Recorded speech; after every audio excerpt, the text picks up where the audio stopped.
ඊට පස්සේ බුදුරජාණන් වහන්සේ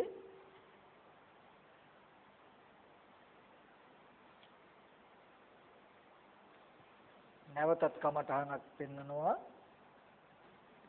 මහණෙනි නැවතද අනිකක් කියමේ. මේ කය යම්සේ පවතීද යම්සේ පිහිටා පවතීද එසේ ඇත්ත ඇති හැටිය ධාතු වශයෙන් මෙනෙහි කරන්න. මේ ශරීරයේ තියෙනවා පඨවි ධාතු, ආපෝ ධාතු, තේජෝ ධාතු, වායෝ ධාතු.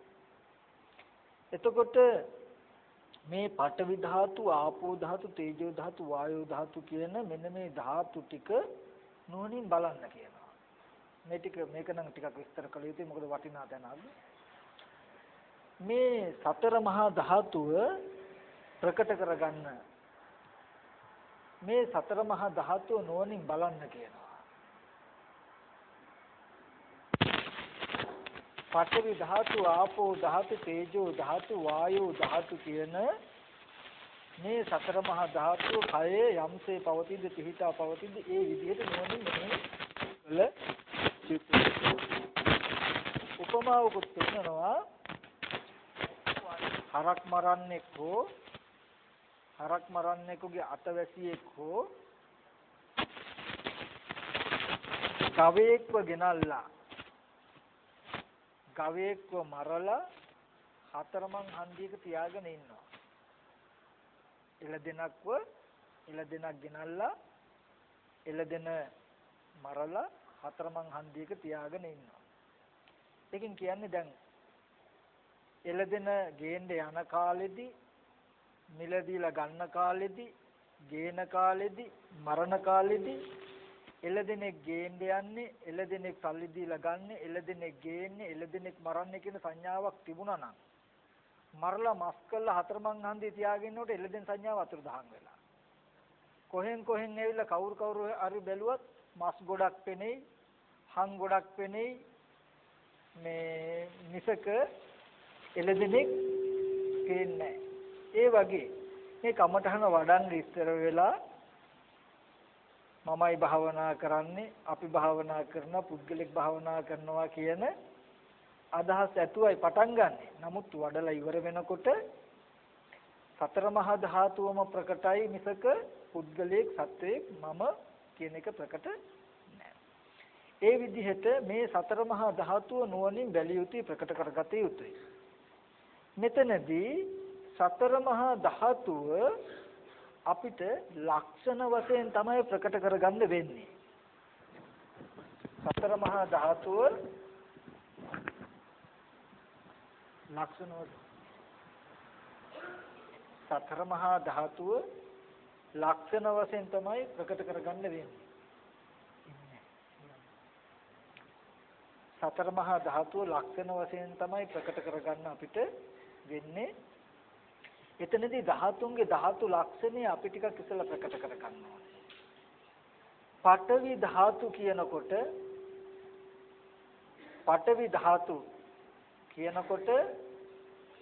හද කර්කස රළු ස්වභාවය හොඳට ඉස්සෙල්ලා නිමිත්ත ගන්න ඕනේ. ආපෝ ධාතු කියනකොට ගලන වැగిරෙන බැඳෙන ස්වභාවයට හොඳට නිමිත්ත ගන්න ඕනේ.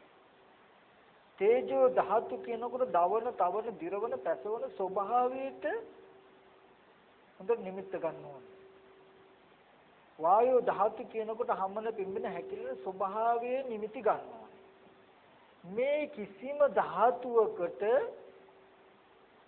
අපිට මේ පංචේන්ද්‍රයන්ගෙන් ඇහෙන්, කනෙන්, දිවෙන්, නාසයෙන්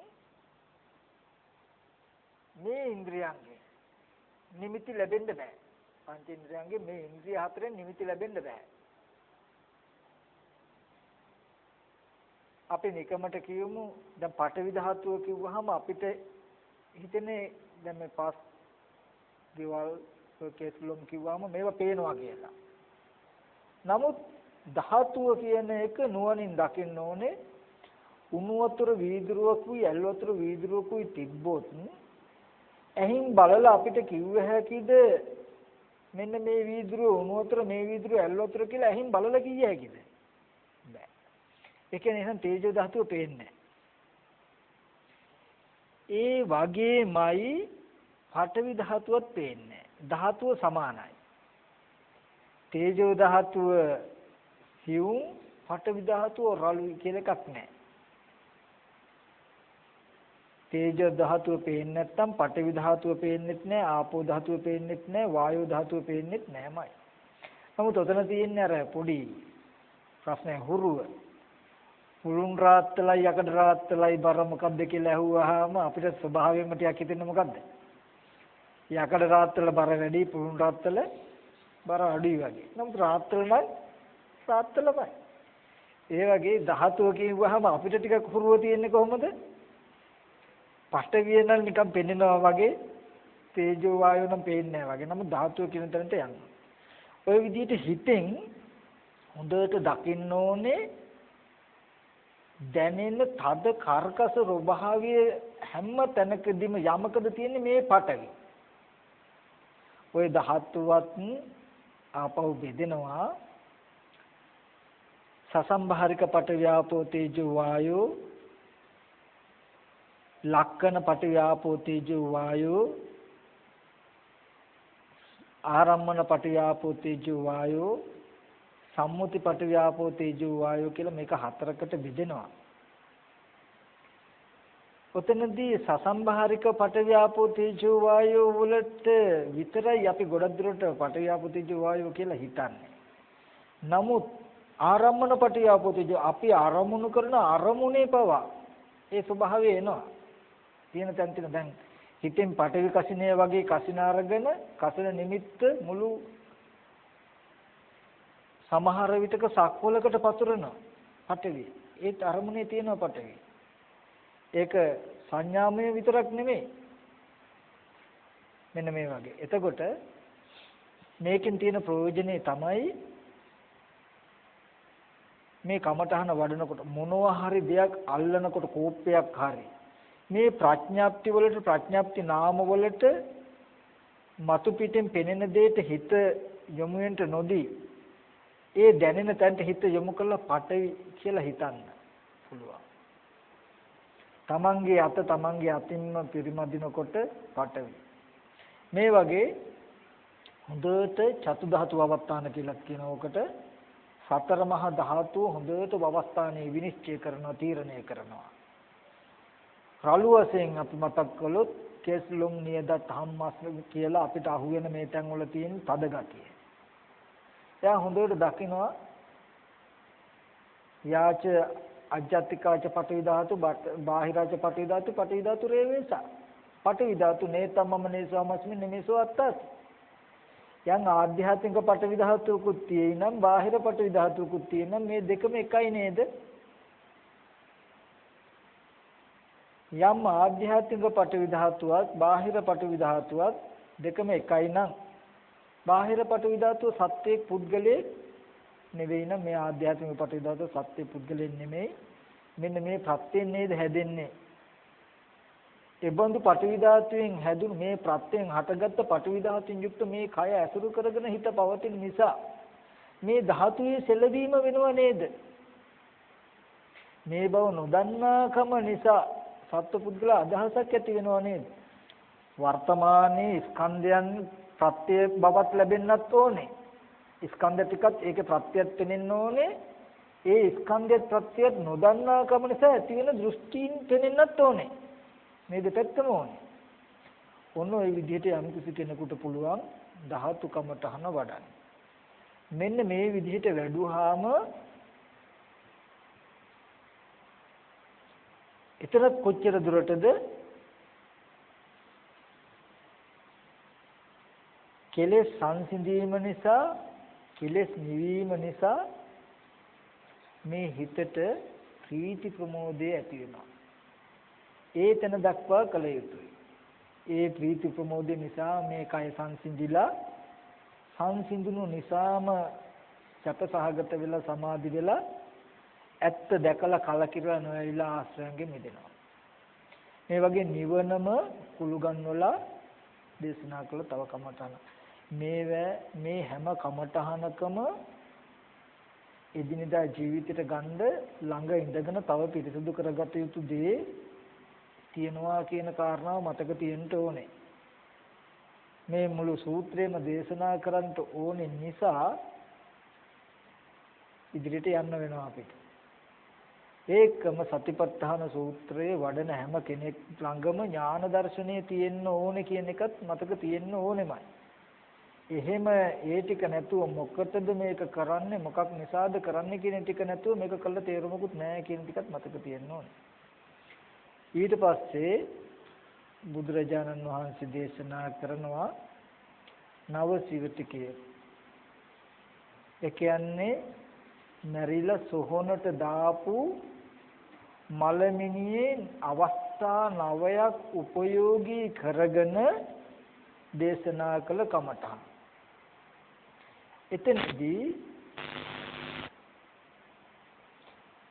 ඉස්සරනම් බුදුරජාණන් වහන්සේගේ කාලෙදී ගොඩාක් දුරට මැරිච්ච අයගේ මිනි හිස් කැලෑ සොහොන් පිටණි තිබුණා. ඒ සොහොන් පිටණි වලට ගිහින් දානවා. එතකොට ඕන තරම් මේ කමඨහනට ඉඩ තියෙනවා. නමුත් අද කාලේ මේ කමඨහනට ඉඩ අවස්ථාව අඩුයි. නමුත් ඒකෙදි මම මෙහෙම දකිනවා. යම් කිසි කෙනෙකුට අපි කියමු පළවෙනි කමඨන උද්දුමාතක විනීලක විපුබ්බක ජාතක් මැරිලා ඉදිමිලා නිල් වෙලා සරව හටගත්ත ශරීරයක් තියෙනවා නම් කියන්නේ මෙන්න මේක Taman දැකපු දෙයක් හෝ නැත්නම් හිතෙන් සිහි කරගෙන ඒවං කායෝ ඒවං භාවී ඒවං අනතිතෝති Tamanගේ ශරීරයට ආදේශ කරලා මේ කය තමන්ගේ කයට ආදේශ කරගෙන මේ කය මේ ස්වභාවයෙන් නොයික්මවා පවතිනව නේද කියලා බලන්න පුළුවන්. ඒ වගේ මේ නවසීවිතකයේ තියෙන ඒ නිමිත්ත හිතට අරගෙන සත්ව පුද්ගල භාවයෙන් යුක්ත තමන්ගේ කයට හෝ නැතිනම් ආදරේ සිනහස කියලා තමන්ට සිහි වෙන බාහිර කයක් තියෙනවා නම් රාග දේශ මොහ ඇති වෙන බාහිර කයක් තියෙනවා නම් ඒ කයට ආදේශ කරන්න ඕනේ. ආදේශ කළා සම්පජන්නේ නුවණින් හිතන්න ඕනේ. සතිපට්ඨානය කියලා කිව්වේ ඒකයි මේ නවේ සිහිය පිහිටවන්න ඕනේ. ඒ සිහිය පිහිටුවලා ඒක ආදේශ කරනවා තමන්ගේ කයට හෝ බාහිර කයට හෝ ආදේශ කළා නුවණින් මෙනෙහි කරනවා මේ කයත් මේ ස්වභාවයටපත් වෙනවා නේද කියලා. ඊට පස්සේ ඒ කයේ ඇතිවීම නැතිවීමත් අර විදිහටම බලනවා. මේ විදිහට මේ නවසිවතිකය අනුව බැලුවාමත් වෙන්නේ කෙලෙස් අඩු වෙලා නීවරණ ධර්ම දුරු වෙලා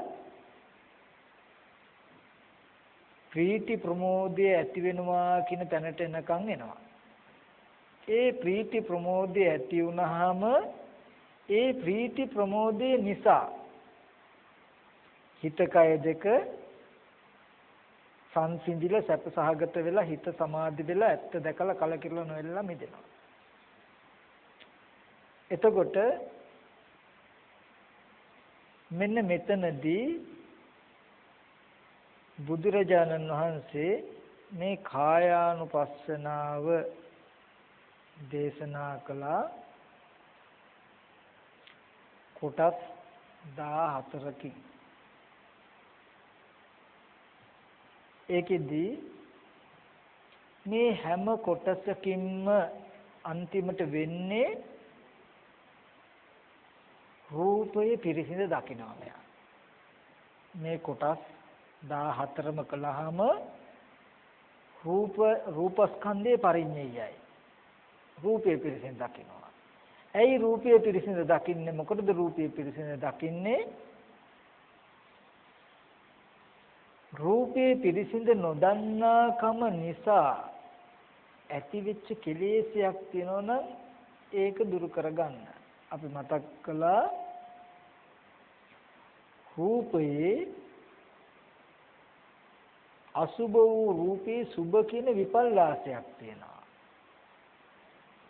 අන්න ඒ ටික දුරු කරන්න. මොකද මේ ශාසනයේ තියෙනවා මේක ටික අතුරු කාරණාවක්. මේ මුළු බුද්ධ ශාසනයම පවතින්නේ වචන 18ක් තුල. මුළු බුද්ධ ශාසනයම පවතින්නේ වචන 18ක් තුල. කුසල පක්ෂයට පද 9යි අකුසල පක්ෂයට පද 9යි. අකුසල පක්ෂයේ පද 9 තමයි අවිජ්ජා භව තණ්හා. ලෝභ, ද්වේෂ, මෝහ. ඊට පස්සේ සුභ, සැප, නිට්ටය, ආත්ම. ඔන්න ඔය ධර්මතා 9 මත තමයි සියලුම අකුසල ධර්ම සිද්ධ වෙන්නේ. දුක්ඛ සමුදය සත්‍යයට තව නමක්. ඊට පස්සේ කුසල පක්ෂයේ භජනය කරන මාර්ග සත්‍ය ඇසුරු කරන වචන 9ක් තියෙනවා.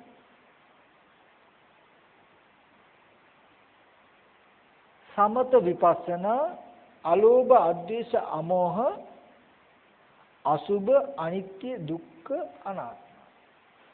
මේ කුසල පද 9 උදව් කරගෙන තමයි අකුසල පද 9 අර්ථය සෝදා හරින්න වෙන්නේ. මේ විපල්ලාස වලට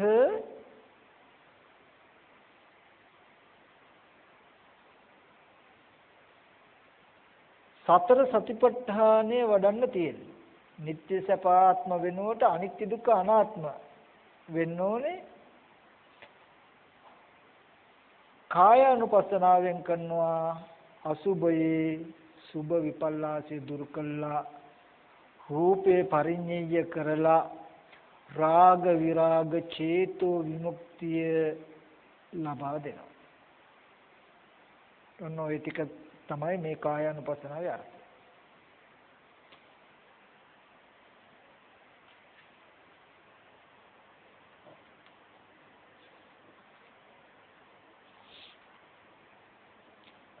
ඊට පස්සේ අපි කිව්වා මේ කය ඇසුරු කරගෙන මේ කයේ පිහිටලා ඉන්න නාම ධර්ම ගැන.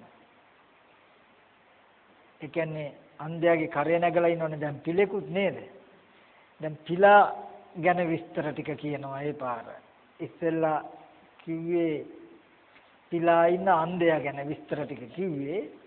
දැන් අන්ධයා උඩ ඉන්න පිලා ගැන විස්තර ටික කියනවා වගේ. එබඳු රූපය අසුරු කරගෙන තියෙන නාම ධර්ම ගැන කියනවා. මොකද මේ වේදනානුපස්සනාව තියෙන්නේ දුක්දී සැපයි කියලා ගත්ත විපල්ලාසයක් ලෝකෙට තියෙනවා. ඒ වගේම මේ වේදනාව කෙරෙහි වේදනාව මම මගේ ආත්මයයි කියලා ආත්ම දෘෂ්ටි ඇති වෙන්නත් පුළුවන්. ඒ කියන්නේ ආත්ම සංඥාව හතර පොලක පවතින මේ වේදනාවත් එක තැනක ඇති වෙන්න හේතුව. ඒ තමයි විපල්ලාස හරහා. සැපයි කියන විපල්ලාසය. සැපයි කියන විපල්ලාසය දුරු කරන්න වේදනාව පිරිසිඳ දකින්න ඕනේ. ඒ වේදනාව පිරිසිඳ දැකීම සඳහායි වේදනා ස්කන්ධය පිරිසිඳ දැකීම සඳහායි මේ සතිපට්ඨාන සූත්‍රයේ වේදනානුපස්සනාව තියෙන්නේ. බුදුරජාණන් වහන්සේ දේශනා කරනවා කතංච භික්ඛවේ භික්ඛු වේදනාසු වේදනානුපස්සී විහෙරති. මහණෙනි කොහොමද මහණතෙම වේදනාවන්හි වේදනාව අනුව බලමින් වාසය කරන්නේ? කොහොමද වේදනාවන්හි වේදනාව අනුව බලමින් වාසය කරන්නේ කොහොමද? ඉද භික්ඛවේ භික්ඛු මහණෙනි මෙහි මහණතෙම සුඛං වේදනං වේදියමානෝ සුඛං වේදනං වේදියාමිති පජානාති. දුක්ඛ වේදනං වේදියමානෝ දුක්ඛං වේදනං වේදියාමිති පජානාති. අදුක්කම සුඛං වා වේදනං වේදියමානෝ අදුක්කම සුඛං වේදනං වේදියාමිති පජානාති. සාමිසං වා සුඛං වේදනං වේදියමානෝ සාමිසං සුඛං වේදනං වේදියාමිති පජානාති. නිරාමිසං වා සුඛං වේදනං වේදියමානෝ නිරාමිසං වා සුඛං වේදනං වේදියාමිති පජානාති.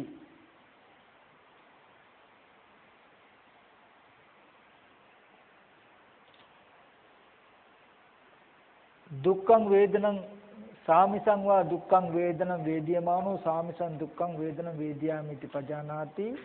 නිරාමිසං වා දුක්ඛං වේදනං වේදියමානෝ නිරාමිසං වා දුක්ඛං වේදනං වේදියාමිති පජානාති.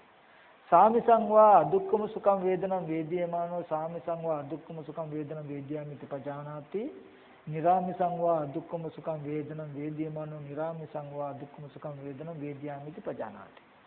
එතකොට මෙතෙන්දී වේදනානුපස්සනාව ගැන පෙන්නනවා. සැප වේදනා, දුක් වේදනා, උපේක්ෂා වේදනා කියලා වේදනාව තුන් ආකාරයක් කරලා පෙන්නලා ඒ වේදනාව පෙන්නනවා සාමිස නිරාමිස කියලා දෙකකට බෙදලා. සාමිස කියනකොට අපි කියමු මේ කාමයේ ඇසුරු කළා වූ ගේහ නිස්සිත වේදනාවට කියනවා සාමිස වේදනා. නෙක්ඛම්මයේ ඇසුරු කළා වූ විරාගයේ ඇසුරු කළා වූ වේදනාවට කියනවා නෙක්ඛම්ම නිරාමිස වේදනාව කියලා. මෙතනදී දැන් සතිපට්ඨාන කියන්නේ සිහිය පිහිටවන්න හොඳට ඒ වේදනාවට. හරියට වේදනාව හොඳට ඉලක්ක වෙන්න ඕනේ. යම් සැප වේදනාවක් ඉස්සෙල්ලා මේ වේදනාව ටික තමන් හොඳට තේරුම් කරගන්න ඕනේ. සැප වේදනාවක් උපදිනකොට මේ සැපේ තමන්ට එන්නේ සාමිසද නිරාමිසද කියලා ඉස්සර දැනගන්න ඕනේ. ඒ කිව්වේ පංචකාමයේ ඇසුරු කළා වූ නැත්තම් සසරට හිතේසී වෙච්ච ආශ්‍රවයන්ට හිතේසී වෙච්ච සැපක්ද මේ අනාශ්‍රව බවට හිතේසී වෙච්ච සැපක්ද මේ කියලා සැපේ ඉස්සෙල්ලා හඳුනා ගන්නත් ඕනේ. රූපයක් බලනකොට, ශබ්දයක් අහනකොට, ගඳ සුවඳක් බලනකොට, දූ දරුවන්ගේ නොයේ කරුණු කාරණා සිහි වෙනකොට සැපක් එන්න පුළුවන්. තමන්ට හොඳට තේරෙන්න මේ සැපය සාමිසයි. ඊට පස්සේ යම් දහමක් වැඩිම නිසා, දහමක් අවබෝධ වෙච්ච නිසා, අර්ථයක් වැටහිච්ච නිසා සතුටක් එන්න පුළුවන්, සැපක් එන්න පුළුවන්. හොඳට තේරෙන්න මේ සැපය නිරාමිසයි. මොකද මේ සැපේ සාමිසයක දොස් සහිතයි, නිරාමිසයක දොස් රහිතයි කියලා අර්ථයක් තව තියෙනවා මේකේ. ඒතන වැටෙන්න ඕනේ. ඒ නිසායි. ඊට පස්සේ සාමිස දුක, යම් දුකක් එනකොට Tamanට තේරෙන්න ඕනේ මේක සාමිසයි, කෙලෙස් සහිත දුකක්. දරුවෝ නැති වෙලා හෝ මුදලක් නැති වෙලා හෝ වෙන කුමන දෙයක් නිසා හෝ වෙන දුකක් තියෙනවා, මේක සාමිස දුක. දැන් නිරාමිස දුකකුත් තියෙනවා. මොකද්ද නිරාමිස දුක? විරාගය අනුව ගියේ කෙලෙස් නැති ස්වභාවය අනුව ගියේ දුක මොකද්ද? යම් කිසි කෙනෙකුට භාවනා කරනවා. අනේ කවදානම් අපි රහත් වෙයිද දන්නේ, කවදානම් සසරෙන් මිදෙයිද දන්නේ කියලා පොඩි දුම්නසක් ඇති වෙනවා. දුකක් ඇති වෙනවා. නමුත් මේ දුක නිරාමිසයි. ඒක දුම්නසක් වුණාට, දුකක් වුණාට ඒ දුක සාමිස නෙමෙයි. ඒ දුකද මේ දොස් රහිත එක.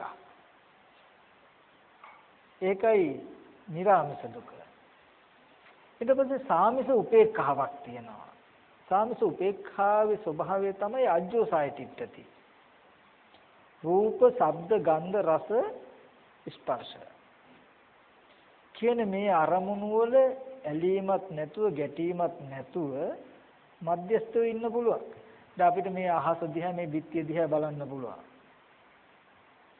අපි ගොඩාක් ඔය බිත්තියට 아무තු කැමැත්තකුත් නැහැ, බිත්තියක තරහකුත් නැහැ. උපේක්ෂයි. නමුත් මේ උපේක්ෂාවේ තියෙන මෝහය හැම වෙලාවෙම සාමිස අරමුණු වල ලක්ෂණය තමයි සැප වේදනාවේ රාගානුසය අනුසය වෙනවා. දුක් වේදනාවේ පටිඝානුසය අනුසය වෙනවා. උපේක්ෂා වේදනාවේ අවිජ්ජානුසය අනුසය වෙනවා. එතකොට ඊගාවට මෝහ සහිත උපේක්ෂාව සාමිස උපේක්ෂාව මෝහ සහිතයි. මෝහ සහිත උපේක්ෂාව හඳුනගන්න ලක්ෂණයක් කියන්න. ඇහෙන් රූපයක් බලනකොට රූපේ නොඉක්මවා පවතිනවා ඒ උපේක්ෂාව. රූපේ තුල උපේක්ෂය. රූපේ මිදිලා නැහැ. සද්දයක් අහනකොට සද්දේ මිදිලා නැහැ. සද්දේ තුල උපේක්ෂයි. සද්දෙන් යුක්තයි. ගන්ධයක් ආග්‍රහණය කරනකොට ගන්ධයෙන් මිදිලා නැහැ. ගන්ධය තුල උපේක්ෂයි. රස විඳිනකොට රසයෙන් මිදිලා නැහැ. රසයේ තුල උපේක්ඛයි. කයට යමක් ගැටෙනකොට පොට්ටබ්බයෙන් මිදිලා නැහැ. ඒ තුල උපේක්ඛයි. ධර්මාරම්මණයක් දැනනකොට ධම්මායතනෙන් මිදිලා නැහැ. ඒ තුල උපේක්ඛයි. මෙන්න මේ උපේක්ෂාවට කියනවා සාමිස උපේක්ෂා කියලා. ඕකෙදි වැඩිපුර විස්තර බලා ගන්න පුළුවන් මජ්ක්‍ධිම නිකායේ සලායතන විභංග සූත්‍රයේදී ওই පිළිබඳව හොඳට පැහැදිලි කරලා පෙන්නනවා. එතකොට මෙන්න මේ සාමිස වේදනාව හොඳට සාමිස වේදනාව කියලා ගන්නවා.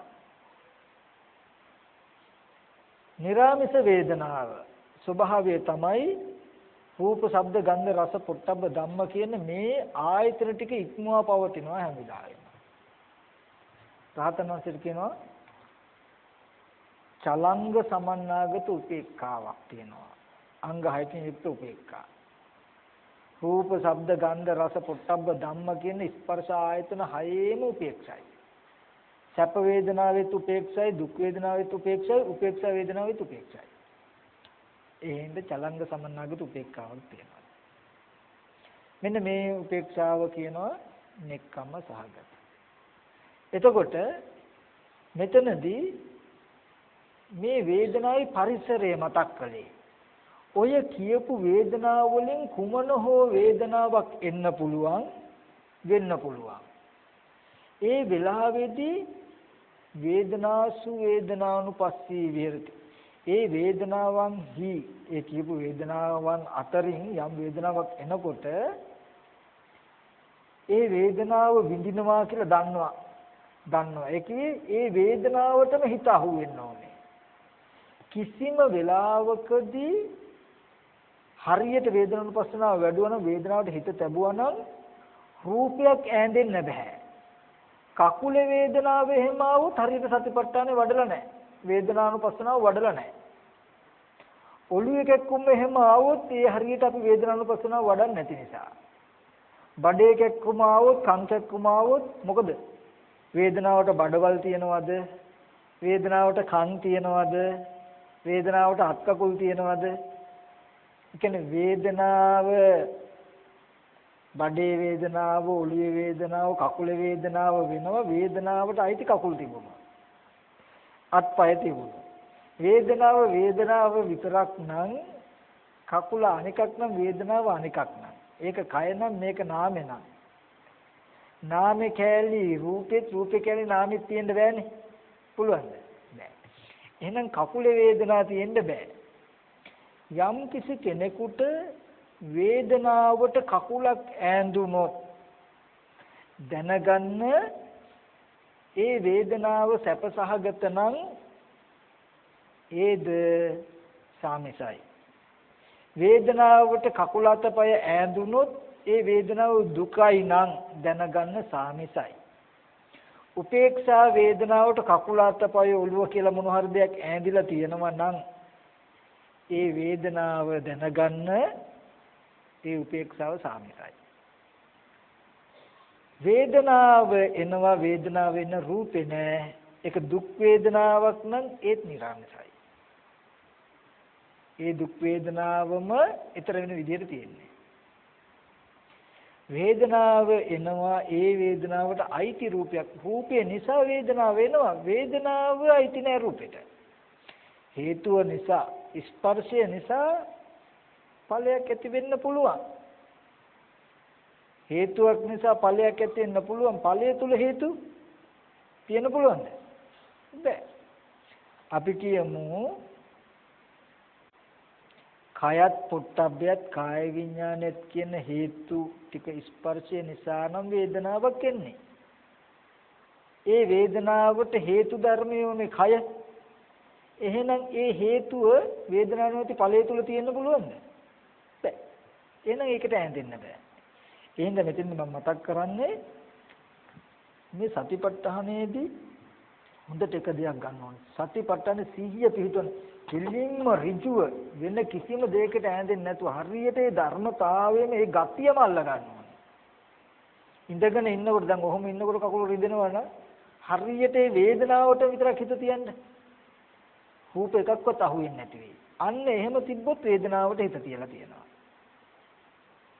ඒ වගේ අර ඉස්සෙල්ලා කියපු වේදනාව ඇති වෙන පරාසය සැප දුක් උපේක්ෂා වෙන්න පුළුවන්. ඒක සාමිස වෙන්න පුළුවන්, නිරාමිස වෙන්න පුළුවන්.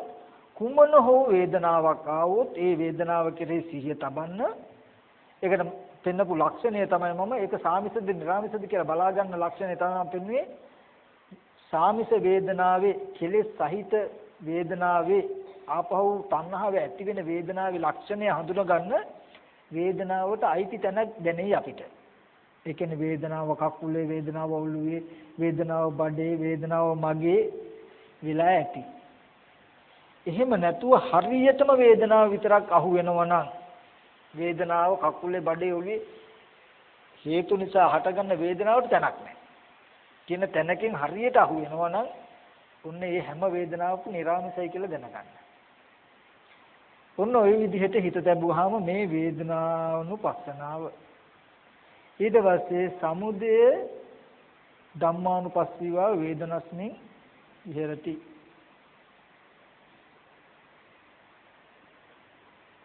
වය ධම්මානුපස්සීවා වේදනස්මින් විහෙරති. සමුදය වය ධම්මානුපස්සීවා වේදනස්. වේදනාවේ ඇති වෙන ස්වභාවය අනුව බලමින් වාසය කරනවා, නැති වෙන ස්වභාවය අනුව බලමින් වාසය කරනවා, ඇති වෙන නැති වෙන ස්වභාවය අනුව බලමින් වාසය කරනවා. මොකක් නිසාද? එයා දන්නවා ස්පර්ශය නිසා මේ වේදනාව ඇති වෙනවා. ස්පර්ශ නැති වෙනකොට මේ වේදනාව නැහැ. හැම වෙලාවෙම ස්පර්ශය නිසා වේදනාව එන්න පුළුවන්. වේදනාව ස්පර්ශයට අයිති නැහැ. කාලේ ගියත් කියන ටික හරියට කියන්නම්. මම උපමාවක් කියන්නම්කෝ. අපි මෙහෙම කිව්වොත් මේකෙදී දකින්න ඕනේ අපි කිව්වොත් දැන් වතුර මෝටර වලින් වතුර ගහනකොට වතුර බටේට හයි කරන්නේ කෙරවලට පුට්ටැල්ල කියලා කියන්නේ අපි. ඒකෙන් දැන් ලිඳේ ඉඳන් බටේ ඇතුළට වතුර එනවා. බටේ වතුර ආපහු ලිඳට යන්නේ නැහනේ. මෙහාට එනවා විතරයි ආපහු යන්නේ. ඒ වගේ හේතුයේ ස්වභාවය තමයි ඵලය ඇති කරනවා. ඵලය ආපහු හේතුව පැත්තට අයිති නැහැ. ඔකට තව උපමාවක් කිව්වොත් අපි කියමු අඹ ටිකකුයි නිදි අඹයි කෙසෙල් ගෙඩි. ඔය පළතුරු නම් අමතක වෙන්න පුළුවන් මට පොඩ්ඩක් මතක් කරගන්න. අඹයි නිදි කෙසෙල් ගෙඩි කියන මේ ධර්මතා තුනම එකට එකතු කරලා බීමක් හදලා බොනවා. දැන් මේ ධර්මතා තුනම එකට එකතු කරුවාම හැදෙනවනේ රස. දැන් මේ හැදෙන රසය අඹ වලට අයිතිද? මිදි වලට අයිතිද? අනිත් එක මොකද? කෙසෙල් ගෙඩි වලට අයිතිද? නෑ. දැන් හොඳට බලන්න මේ හේතු තුන එකට එකතු වුණාම මෙහෙම රසක් එනවා. හැදෙන්න පුළුවන්. ආපහු මේ රස සිහි කළා අනිත් පැත්තට යන්න බෑ. නුවණක් තියෙන කෙනාට මේ රස සිහි කළා කෙහෙල් ගෙඩිය රස දාන්න බෑ. ඇයි ඒකේම රාත් නැහැ. ඒ රස සිහි කළා මිදි වලට අත දාන්න බෑ. ඒ රස සිහි කළා ගස් ලැබු වලට අත දාන්න පුළුවන්. බෑ. ආපහු ඒ හේතු තුන එකතු වෙනකොට මේ පැත්තට එනවා. මේ රසය ආපහු අර හේතු වලට අයිති නැහැ. එතකොට මෙයාට හේතු ටික නිසා හට ගන්නවා පේනවා. අනිත් පැත්තට යන්න බෑ. ඒ වගේ අපි කියමු කය නිසා, පොට්ටබ්බේ නිසා, හිත නිසා, කාය ස්පර්ශ නිසා මේ වගේ වේදනාවක් ආවා. මේ වේදනාව සිහි කළා රූපයට අත දාන්න බෑ. පොට්ටබ්බේට අත දාන්න බෑ. එහෙම එකක් නැහැ. මේ වේදනාව සිහි කළා කකුල අල්ලන්න බෑ. එහෙම එකක් නැහැ. මේ වේදනාව සිහි කළා හිත හිතන්න බෑ. එහෙම එකක් නැහැ. ආයෙත් දන්නවා මෙහෙම දෙයක් ගැටෙනකොට හේතු හැදුනොත් ඇති වෙනවා. ආපහු මේ විදිහට ඇති නැහැ. ඔන්න ඔය විදිහට සමුදය ධම්මානුපස්සීවා. මේ හේතු නැතිව නැතින වය ධම්මානුපස්සීවා. සමුදය වය ධම්මානුපස්සීවා. ඊට පස්සේ තව කෙනෙක් දුක් විඳිනවා, තව කෙනෙක් සැප විඳිනවා කියලා බාහිර බහැර සත්පුද්ගලෙක් සැප දුක් විඳිනවා කියලා කෙනෙක්ගේ වේදනාව කියලා වේදනාව කෙරෙහි අපි තුල විපල්ලාසයක් තියෙනවා නා. ඒ විපල්ලාසය දුරු කර ගැනීම සඳහා බාහිර හෝ යම් සැපක් හෝ දුකක් හෝ සාමිස හෝ නිර්ාමිස හෝ උනානම් වෙයිනම් වෙන්නේ මෙහෙම නේද කියලා බලනවා. උනානම් වෙයිනම් වෙන්නේ මේ ස්පර්ශ නිසා හටගන්නේ කියලා බලනවා. මෙන්න මේ විදිහට බලනකොට ආධ්‍යාත්මික බාහිර වේදනාව ඇතිවීම නැතිවීම අනු බලනකොට අත්ති වේදනාතිවා පනස සතිපච්චුපටිතා හෝති. සත්‍යෙක් පුද්ගලයෙක් නොවු වේදනාව පමණක් ඇත්තේ යන සිහිය හොඳින් එළඹ සිටිනවා. සත්‍යෙක් පුද්ගලයෙක් නොවු වේදනාව පමණක් ඇත්තේ යන සිහිය හොඳින් එළඹ සිටිනවා. එතකොට අනිස් යාවදේව ඥානමත්තය ප්‍රතිස්පතිමත්තය සිහිය නුවණ තව වැඩෙනවා. අනිසිතෝච විහෙරති. මේ වේදනාව මම කියලා හෝ මගේ ආත්මය කියලා හෝ මගේ කියලා හෝ තෘෂ්ණා වශයෙන් දෘෂ්ටි වශයෙන් ගන්නෑ. ඊට පස්සේ නචකින්ච ලෝකේ උපාදීති. මේ ලෝකේ පංච උපාදානස්කන්ධ ලෝකේ කිසි වේදනාවක් දැඩිව ගන්නෑ. මම මගේ කියලා ගන්නෑ. ඒවම් පිබික්කවේ වික්ඛු වේදනාසු වේදනානුපස්සී විරති. මහණනි මෙන්න මෙහෙම වේදනාවන්හි වේදනාව අනුව බලමින් වාසය කරන්ට. එතකොට අපි ටිකක් සාදුකාරයක් පැවැත්වුවොත් හොඳ නැද්ද? අයියේ. තවසරයක් හයියෙන් සාදුකාරයක් දෙන්න. මොකද මේ චිත්තානුපස්සනාව පටන් ගන්න තියෙන්නේ හරි වටිනවා. ඒ හින්දා තව ටිකක් හයියෙන් සාදුකාරයක්. දැන් අපි හොඳට අහමු චිත්තානුපස්සනාව. මොකද මේ චිත්තානුපස්සනාව නැත්තම් හිතානුව බලනවා කියන ධර්මතාවය තේරුම් කරගන්න බැරි වෙච්ච හින්දායි මේ සසර එන්න උනේ. ඒ හින්දා මේ හිත ගැන බලනවා කියන එක ටිකක් හරි වටිනවා. නේද? මොකද දැන් චිත්තානුපස්සනාව වඩනකොට අපිට පුළුවන් මේ විඥානය කියන එක පිරිසිඳ දකින්න. විඥාන ස්කන්ධය පිරිසිඳ දකින්න පුළුවන්. විඥාන ස්කන්ධය පිරිසිඳ දැක්කහම මොකද තියෙන යහපත? අනිත්‍ය දේ නිට්ටයයි කියන විපල්ලාසය දුරු වෙනවා. එතකොට අනිත්‍ය දේ නිට්ටයයි කියන විපල්ලාසය දුරු වෙලා අනිත්‍ය සංඥාව ළඹ සිටිලා උපාදානය නැති කරලා භවය නැති කරලා අනිමිත්ත චේතෝ විමුක්තිය ලබා දෙනවා. අනිමිත්ත චේතෝ සමුදය ලැබෙනවා. ඔය අනිත්‍ය දුක්ඛ අනාත්ම කියන ධර්මතා තුනේ වෙනසෙන් තමයි විමුක්තිය නම් කරන්නේ අනිමිත්ත ශුන්‍යත අපනිහිත කියලා. එතකොට මේ වේදනා මේ චිත්තානුපස්සනාව වඩනකොට විඥානයේ පිරිසිඳ දකින්න පුළුවන්. මොකද බුදුරජාණන් වහන්සේ දේශනා කරනවා මජ්ක්‍ධිම නිකායේ අසුතවන්ත සූත්‍රයේදී මහණෙනි මේ ලෝකේ අය මේ කයට කලකිරෙනවා නම් ඒකට හේතු තියෙනවා. ඇයි? මේ කය දිරනවා පෙනෙනවලු. අබල දුබල වෙනවා, ලෙඩ වෙනවා පෙනෙනවලු. නමුත් යමක් හිත කියයිද, මනස කියයිද, විඥානය කියයිද මෙහිලා කලකිරෙන්න ලෝකයේ දක්ෂ මදිලු.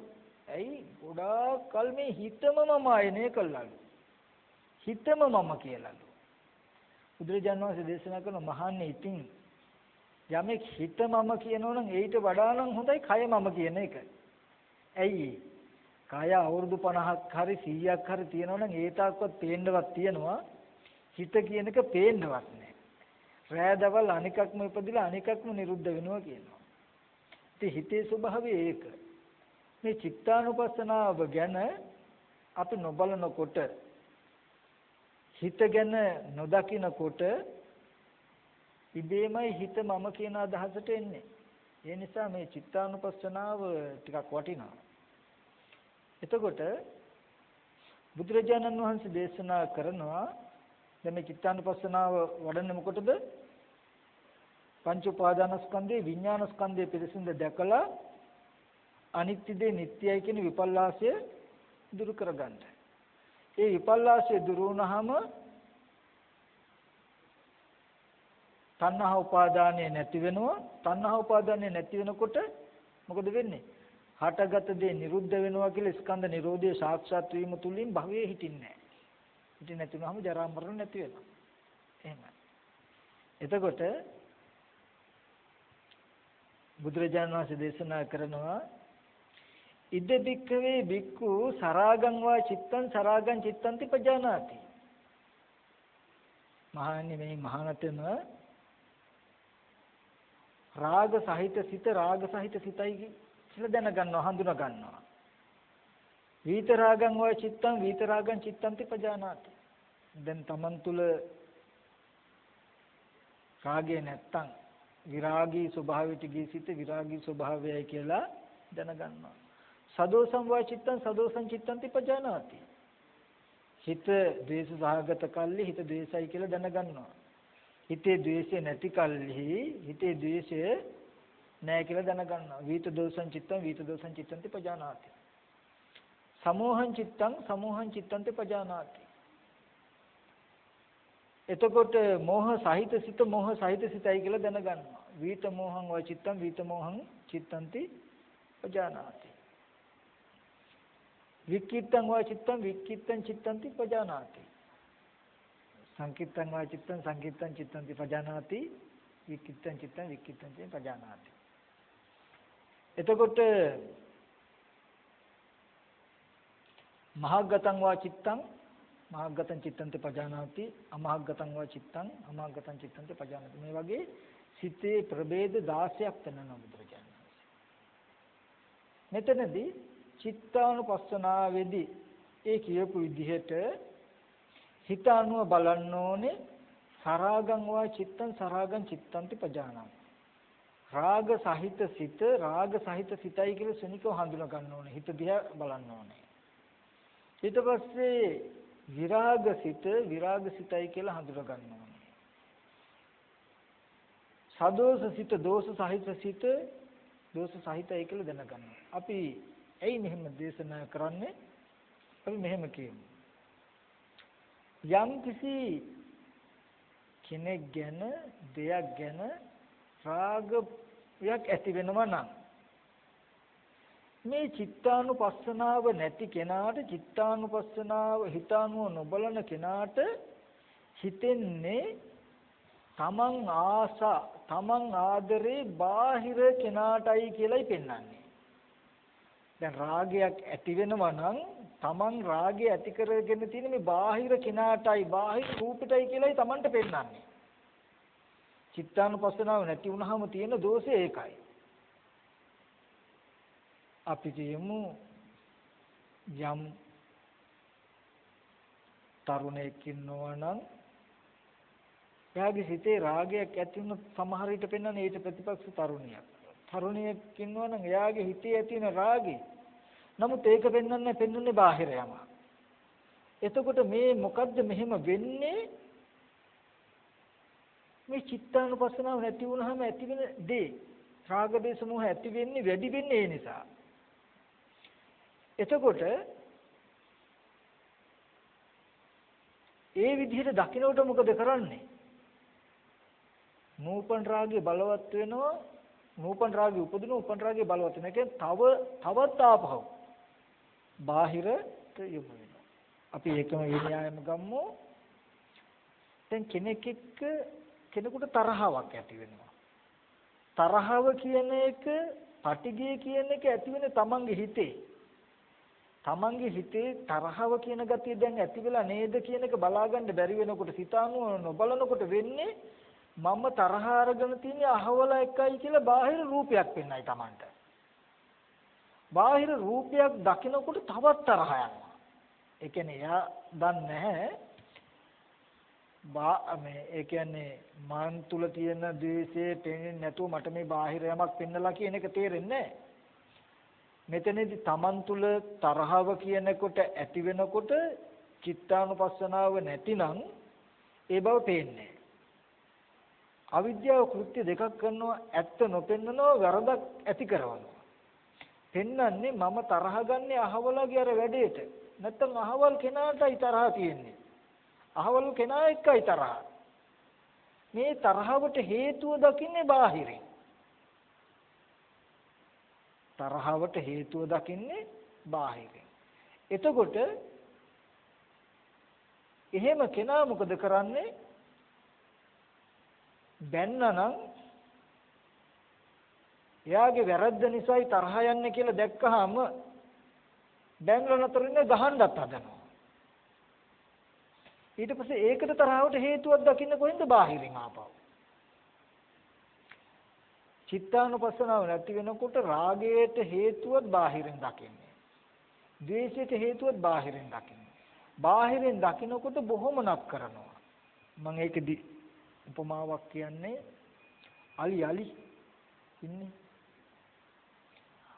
අලි හරි කැමති අන්දර කටු කන්න. අන්දර කටු කියන්නේ මිනිස්සෙකුට ඇවුනොත් ලේසියකට හොඳ වෙන්නේ එච්චර විසයි. ඒ මොකද මේ අලියැත්තු අන්දරගස් පොඩි කරලා අරගෙන කටේ දාලා හපනකොට අන්දර කටු තමන්ගේ කටේ ඇනිලා ලේ එනවා.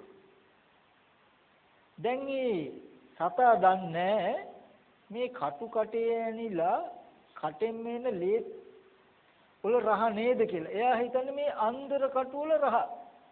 ඒතර මොකද කරන්නේ? තව ටිකක් හයියෙන් හපනවා. තව ටිකක් ලේනවා. තව අන්දර කටු ටිකක් අරගෙන කනවා. මෙහි ඇතුළතින් තියෙන හේතුව නොදකින්නකොට බාහිරේ පෙන්නනවා. එතකොට තව වැඩිපුර ලොකු අත්තක් කඩාගෙන කනවා. ඒකත් කනකොට දැන් වැඩිපුර කටු ටිකක් ඇයෙනවා. එතකොට දැනෙන රහ ආයෙත් හිතනවා මෙහෙන් තමයි එන්නේ.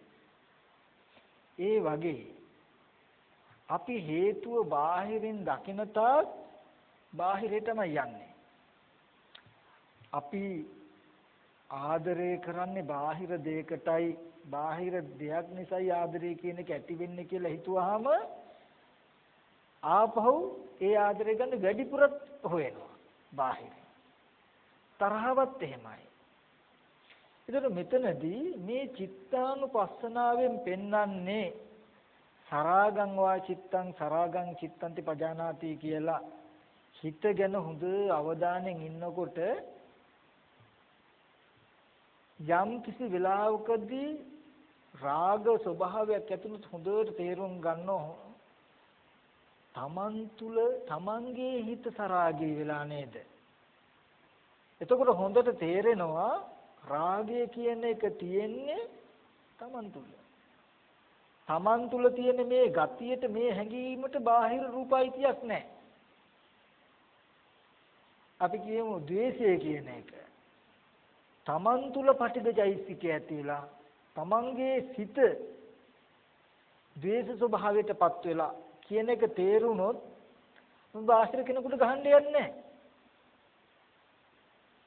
තමන්ගේ සිත තුළ රාගය කියන ස්වභාවය හඳුනාගත්තොත් බාහිර දෙයක් ගන්න යන්නේ නැහැ. නමුත් චිත්තානුපස්සන මේ හැම සිතකම එහෙමයි. එතකොට අපේ ස්වභාවයේ හිතේ ස්වභාවය නොදකින්නකොට හැම වෙලාවෙම බාහිර ඒ වෙනුවෙන් කෙලෙසයකට යොමු කරලා ඇති. යම් කිසි මෝහයක් ඇති වෙනවනම් අපේ හිත නැත්නම් තමන්ගේ සිත මෝහයි නේද කියන එක හඳුනා ගන්න බැරි වුණොත් බාහිර කෙනෙක් මෝඩකම් කළා බාහිර නිසා මෝඩකම ඇති වුණා කියන දැනකින් පේන්නේ. එතකොට ඒ ආරම්භය ප්‍රතික්‍රියා දක්වන්නේ අපි බාහිරයට. ඒ තාක් රාග දේශ මොහ අපහු ඇති වෙනවා. මේ චිත්තානුපස්සනාවේදී පෙන්වන්නේ හැම අරමුණකම හැම වෙලාවකම තමන් තුල සිහිය තමන් තුල නුවණ තියෙන්න ඕනේ හිත කෙරෙහි. එතකොට සිතේ ඇති වෙන ධර්මතා ටිකට ප්‍රතික්‍රියා දක්වන්න බාහිරයට යන්නේ නැහැ. මෙන්න මේ විදිහට කළොත් මේ විදිහට දැක්කොත් මේ ලෝකයේ ඇලීම ගැටීම කියන ධර්මතා දෙක සංසිඳන එපමණකින්ම. ඇයි? ඇලෙන ගතිය හෝ ගැටෙන ගතිය සිත පිළිබඳ වූවා කියලා දැක්කොත් බාහිර භෞතික වස්තුන් ඒකට සම්බන්ධයක් නැති බව දැක්කොත් ඇලිච්ච දේ ගන්නවත් ගැටිච්ච දේ අයින් කරන්නවත් කියලා බාහිරෙන් යමක් කරන්න යන්නේ නැහැ. ඊට පස්සේ ඒ විතරක් නෙමෙයි ඒ හිතද හඳුනගෙන මේ හැම හිතක්ම දන්නවා මොකද්ද? සමුදය ධම්මානුපස්සීව චිත්තස්මින් විහෙරති. මේ නාම රූප දෙක නිසා මේ හිත හට ගන්නවා. ඊට පස්සේ වය ධම්මානුපස්සීව චිත්තස්මින් විහෙරති. මේ නාම රූප ධර්මේ නැතිවීම මේ සිත නැති වෙනවා කියලා මෙන්න මේ විදිහට සිහි කරලා බලනවා. මෙන්න මේ විදිහට නුවණින් බලනකොට නුවණින් සිහි කරනකොට මෙයාට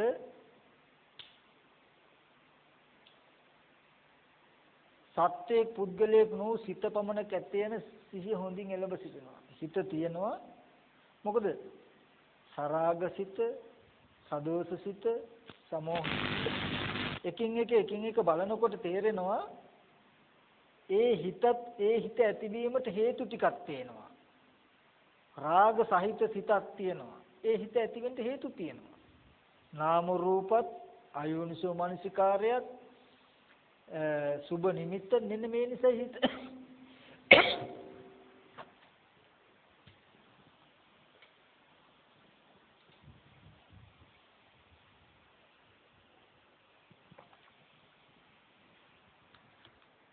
මෙන්න මේ නිසායි හිත සරාගුණය කියලා එයාට හොඳට නුවණින් තේරෙනවා.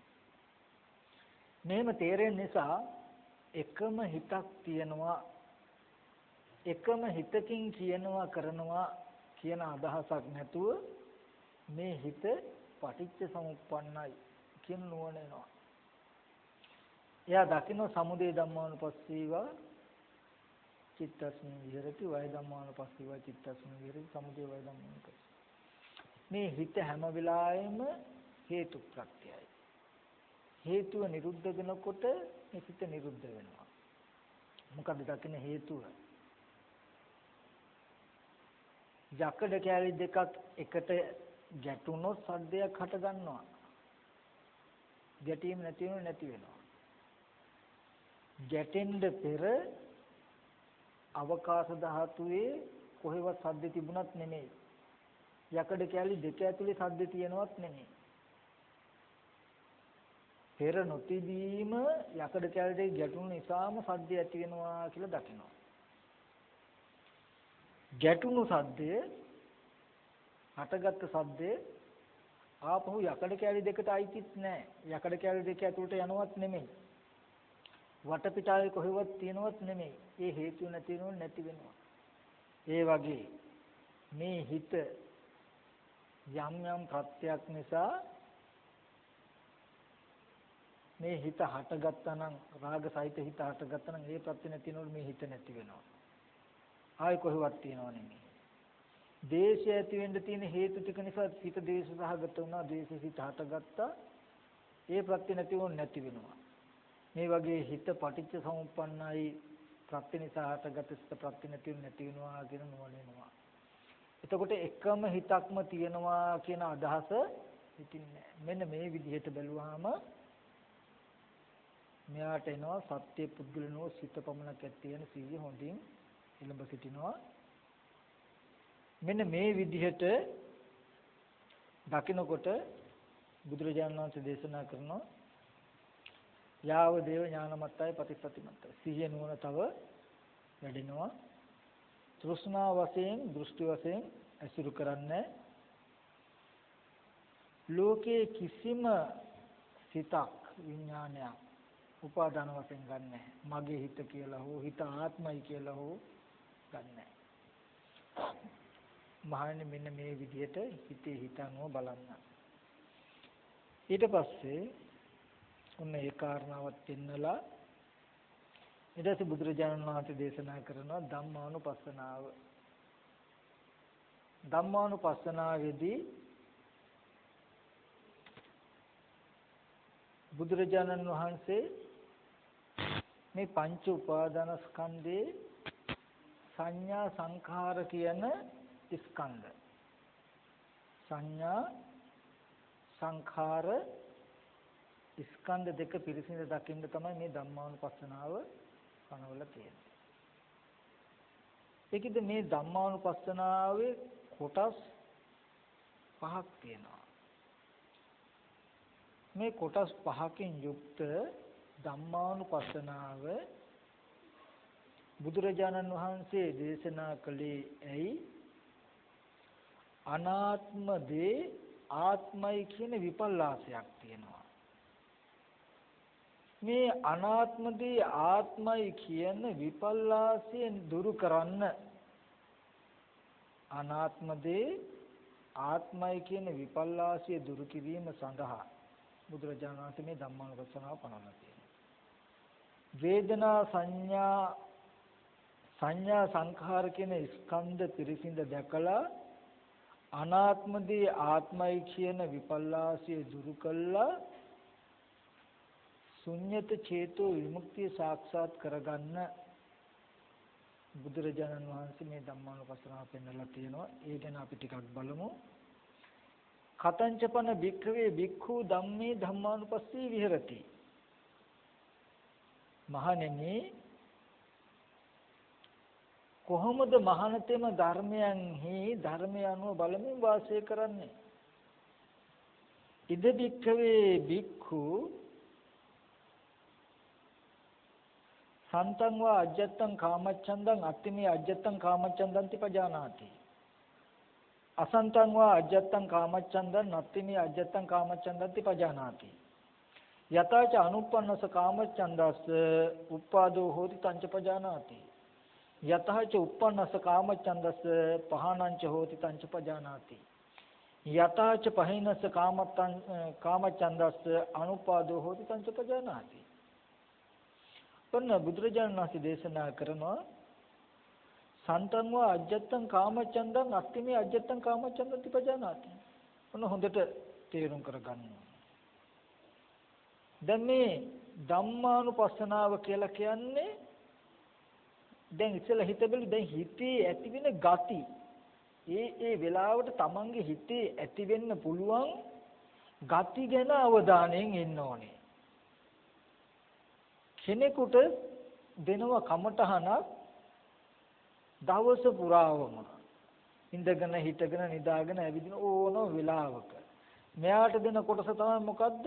නීවරණ ධර්මතා පහ. මේ නීවරණ ධර්ම පහ දිහා අවධානයෙන් ඉන්න ඕනේ. දැන් මෙයා ඉන්නවද නැද්ද? ඊට පස්සේ අපි කියන සන්තං වා අජ්ජත්තං කාමච්ඡන්දං අත්තිමේ අජ්ජත්තං කාමච්ඡන්දං. දැන් හොඳ අවධානයෙන් ඉන්නවා. ඉන්නකොට තමා තුල කාමච්ඡන්දය තියෙනවද නැද්ද කියලා බලාගෙන ඉන්නවා. ඔන්න තමා තුළ කාමච්ඡන්දේ තියෙනවා නම් එයා මොකද කරන්නේ? හොඳට නුවණින් දන්නවා මේ නූපන් කාමච්ඡන්දේ ඉපදුනේ මෙන්න මෙහෙමයි නේද? උපන් කාමච්ඡන්දේ නැති කරන්නේ මෙහෙමයි නේද? කියලා දන්නවා. දන්න එකට සිහිය යොමු කරනවා. ඉතින් එහෙම සිහි කරනකොට අසංතං වාජ්ජත්තං කාමච්ඡන්ද තමා තුළ කාමච්ඡන්දේ නැහැ. තමා තුළ කාමච්ඡන්දේ නැහැ කියලා දන්නවා. හොඳ අවධානයෙන් ඉන්නවා තමා තුළ කාමච්ඡන්දේ ඉන්නවද නැද්ද? තමා තුළ කාමච්ඡන්දේ නැහැ. දැන් තමා තුළ කාමච්ඡන්දේ නැහැ. යතහච අනුප්පන්නස කාමච්ඡන්දස ආයතින් අනුපාදෝ හොති තංච පජානති. දැන් මන් තුළ කාමච්ඡන්දේ නැහැ. මේ නූපන් කාමච්ඡන්දේ නූපදවන්නේ මෙන්න මෙහෙමයි කියලා දැන් ඒකට නුවණයි යාට. උපන්නොත් උපන්න එක නැති කරන්නේ මෙහෙමයි, නූපන්න එක උපදින්නේ මෙහෙමයි කියලා නුවණයි. නූපන්න එක නූපදවන්නේ මෙහෙමයි කියලා නුවණයි. ඒ කියන්නේ හොඳ අවධානයෙන් හිටියොත් අර්ථ දෙකක් ලැබෙනවා. තමන් තුළ කාමච්ඡන්දේ තියෙනවා එක්ක නැහැ. කාමච්ඡන්දේ තියෙනවා කියලා දැනගත්තොත් තියෙන කාමච්ඡන්දේ නැති කරන්නේ මෙන්න මෙහෙමයි. නූපන් කාමච්ඡන්දේ උපදින්නේ මෙන්න මේ විදිහට කළාමයි කියන කාරණාව දන්නවා. මොකද්ද? එයා දන්නවා කාමච්ඡන්දේ කියනකොට රූප කාම, ශබ්ද කාම, ගන්ධ කාම, රස කාම, ස්පර්ශ කාම මේ ඔක්කොම අයිති. නමුත් මෙතනදී ඒ ධර්මතා අයිති වුණත් දෙහිවින් රාග ස්වභාවයේ අනුව පිළිහිලා තමයි බුදුරජාණන් වහන්සේ මේ ධර්මතාවය මතක් කරන්නේ. මොකද නූපං කාමච්ඡන්දේ උපදින්න තියෙන හේතු ටිකක් තියෙනවා. නූපං කාමච්ඡන්දේ උපදින්න තියෙන හේතුව මොකද්ද? අයෝනිසෝ මනසිකාරය සුබ නිමිත්ත. සුබ නිමිත්තත් අයෝනිසෝ මනසිකාරය. අයෝනිසෝ මනසිකාරය කිව්වේ මොකද්ද? පළවෙනි එක තමයි මොකද්ද? නීවරණ ධර්මයන් කෙරෙහි සිහි නැති බවකින් ඉඳීමම එකක්. නීවරණ ධර්මයන් ගැන දැඩි අවධානයකින් ඉන්නවා නම් සිහියේ පිහිටුවාගෙන හොඳ අවධානයකින් ඉන්නවා නම් එයා එන්නේ. ඒ නීවරණ ධර්මයන් කෙරෙහි අවධානය නැති බවම නීවරණ ධර්ම ඇති වෙන්න හේතුව. ඊට පස්සේ ඒකෙදි කාමච්ඡන්දය ගැන නොදන්නාකමම කාමච්ඡන්දය ඇති වෙන්න හේතුව. කාමච්ඡන්දය ගැන සිහි නොකරන බවම කාමච්ඡන්ද නීවරණය ඇති වෙන්න හේතුව. තව එකක් තමයි සුබ නිමිත්ත. සුබ නිමිත්තෙන් මෙනෙහි කරනකොට එයා දන්නවා නූපං කාමච්ඡන්දේ උපදින්නේ අයෝනිසෝ මනසිකාරයේ සහ සුබ නිමිත්තෙන් තමයි කියලා ගන්නවා. එතකොට උපනස කාමච්ඡන්දස පහනං හොති පංච පජානාති. නුවණින් මෙනෙහි කිරීමෙන් අසුබ භාවනාවෙන් උපං කාමච්ඡන්දේ දුරු වෙනවා කියලා දන්නවා. දැන් කොයි වෙලාවක හරි තමා තුළ කාමච්ඡන්දේ තියෙනවා කියලා හඳුනාගත්තාම එයා මොකද කරන්නේ? උපන්න කාමච්ඡන්දේ දුරු කිරීම සඳහා අසුබ භාවනාව නුවණින් මෙනෙහි කරනවා. එහෙම මෙනෙහි කරලා උන්නේ කාමච්ඡන්දය ඇති වෙන්න දෙන්නේ නැහැ. දවස පුරාම කාමච්ඡන්දයේ කෙරෙහි අවධානයෙන් ඉන්න. ඊට පස්සේ දැන් දෙවනි කාරණාව කෙරෙහි අවධානයෙන් ඉන්නවා. සන්තං වා අජ්ජත්තං කාමච්ඡන් මේ ව්‍යාපාදං අත්තිමේ අජ්ජත්තං ව්‍යාපාදන්ති පජානාති. අසන්තං වා අජ්ජත්තං ව්‍යාපාදං නත්තිමේ අජ්ජත්තං ව්‍යාපාදන්ති පජානාති. යතහාච අනුපන්නස ව්‍යාපාදස්ස උප්පාදෝ හෝති තංච පජානාති. යතහාච උප්පන්නස ව්‍යාපාදස්ස පහනං ච හෝති තංච පජානාති. යතහාච පහිනස්ස ව්‍යාපාදස්ස ආයතින් අනුපාදෝ හෝති තංච පජානාති. දැන් ව්‍යාපාදයේ ගැන අකමැත්ත ගැන හිතේ ඇති වෙන පටිඝ ස්වභාවයේ අකමැති ස්වභාවය ගැන ටිකක් අවධානයෙන් ඉන්නවා. හිතේ ඇති වෙන අකමැති ස්වභාවයේ කෙරෙහි යොමු වෙච්ච බවකින් ඉන්නවා. එහෙම ඉන්නකොට එයාට කොයි වෙලාවක හරි තමන්ගේ හිතේ කුමන හරි දෙයක සුළු වශයෙන් හරි අකමැති ගතියක් තියෙනවා නම් හිතේ සන්තං වා අජත්තං ව්‍යාපාදං අත්තිමේ අජත්තං ව්‍යාපාදං තිපජානයි. තමා තුළ ව්‍යාපාදේ තියෙනකොට තියෙනවා කියලා හඳුනා ගන්නවා. එතකොට තමන් තුළ ව්‍යාපාදේ නැත්නම් නැති බවත් හඳුනා ගන්නවා. ඒ ව්‍යාපාදයේ කෙරෙහි සෙවිල්ලෙන් ඉන්න කෙනාට තමන් තුළ ඇති බව හෝ නැති බව කියන ධර්මතා දෙකෙන් එකක් හම්බ වෙනවා.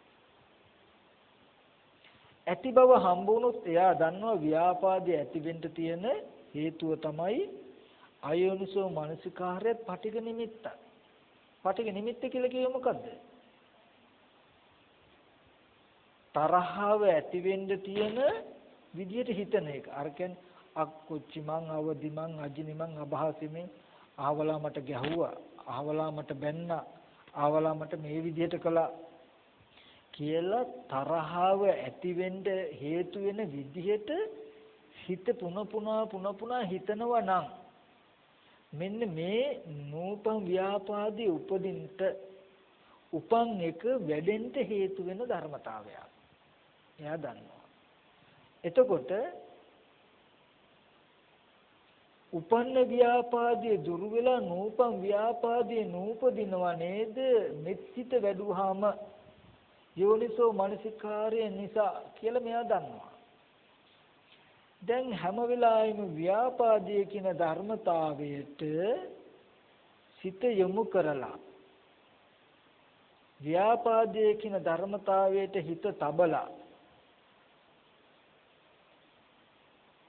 කටයුතු කරන මෙයාට ධර්මතා දෙකක් හම්බ වෙනවා.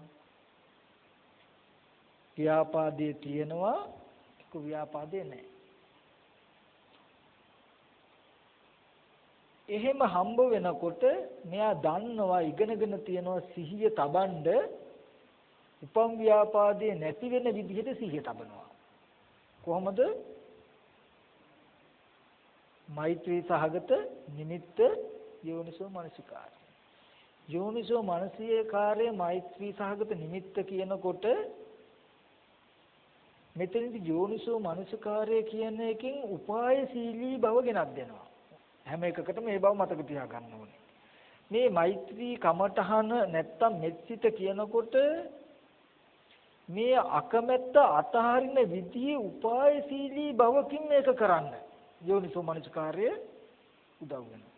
අපි කියමු අනේ සියලු සත්ත්වයන් නිදුක් වේවා නිරෝගීව සුවපත් වේවා කියලා හිතුවට ටිකක් ලොකු තරහවක් තියෙනවනේ ඒව රුතු දෙන්නේ නේද?